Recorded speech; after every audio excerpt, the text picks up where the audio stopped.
Chapter 24. He was wearing his usual thrift shop rags except for the shirt. It was a t-shirt that had been printed up to read, "Stall the Mall." You believe it? And as usual, he didn't have a clue about what was going on. He just barged in from his own little universe, all perky. Greetings, fellow students." "Hi, Pen," said Jane. "I would have given up my left nostril for the smile she shot him. Did you get it?" Webb held up a plastic bag. "Yep." He took something from it, a t-shirt. He shook it open, displayed it. It said the same thing as his. Jane squealed and snatched it, and right there she pulled it over her other shirt. She modeled it. Webb and her girlfriends clapped. "That's really stupid," I said. "What makes you think you can stop a mall with a couple of t-shirts?"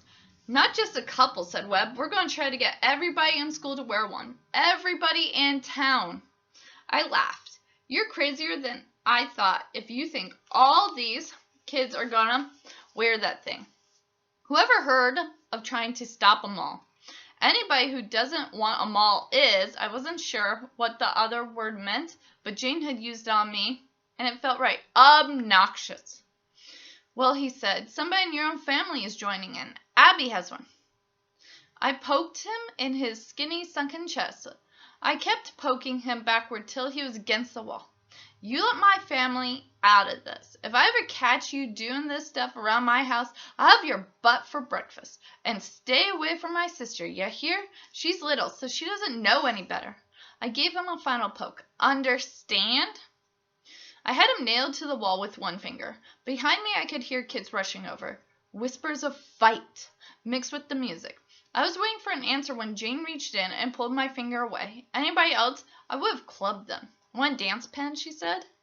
She took his hand and pulled him away through the mob. Mike came over. We just stood there, watching them dance. When the song was over, I said, "Come on, let's get out of this dump." As we left, I made sure we passed Webb and Jane coming off the dance floor. I took a quick half step to the left, set my legs, and rammed into him with my shoulder. He went flying on his rear, about 10 feet across the floor. I said, "Oh," I said, "excuse me," and we were on our way out the door. Okay, so now there's been an altercation with between Crash and Pen. Pen is able to stop them all, is trying to stop them all.